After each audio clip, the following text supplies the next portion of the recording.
पर जब उमा भारती से सवाल पूछा गया तो वो साफ साफ जवाब देने से बचती रहीं। इंडिया टीवी से बातचीत में उमा भारती ने पीएम मोदी के कब्रिस्तान वाले बयान का समर्थन भी किया। केंद्रीय मंत्री और बीजेपी के स्टार प्रचारक उमा भारती आजकल यूपी में हैं, चुनाव प्रचार कर रही हैं, धुआंधार सभाएं कर रही हैं। हमारे साथ है उमा भारती।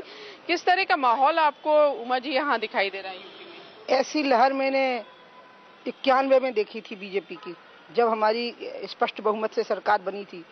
वो लहर अब देखने को मिल रही है और इस लहर में दो चीजें हैं, एक नेगेटिव है, एक पॉजिटिव है।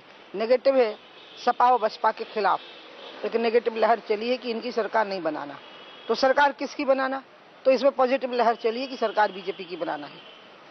लेकिन आप जैसे कह रही हैं बीजेपी की लहर चल रही है, उसी में बीच में वरुण गांधी जो आपकी पार्टी के एमपी हैं वो कहते हैं कि रोहित वेमुला की चिट्ठी पढ़ के उनके आंख में आंसू आ गए, देश के किसानों का बुरा हाल है और विजय माल्या करोड़ों रुपए का कर्ज लेकर बाहर भाग जाते। नुकसान आपकी पार्टी को हो रहा है इस तरह के बयान से? मैंने अभी उनका बयान देखा नहीं, मैंने सुना जरूर है, तो मैं उस पर टिप्पणी नहीं कर पाऊंगा।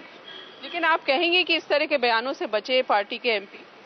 नहीं, मैं ये हिदायत नहीं दूंगी, लेकिन क्योंकि मैंने बयान ही नहीं देखा तो मैं हिदायत भी कैसे दूं। अच्छा, कल चौथे फेज का चुनाव है यूपी में और थर्ड फेज के बाद हमने देखा कि जो प्रचार हो रहा था उसमें एकाएक बहुत गर्मी आ गई नेताओं के बयानों को लेके। प्रधानमंत्री ने कहा कब्रिस्तान, शमशान, रमजान, दिवाली की बात की, तो अखिलेश यादव ने गंगा मैया की बात की, कहा कि गुजरात के गधों की बात की।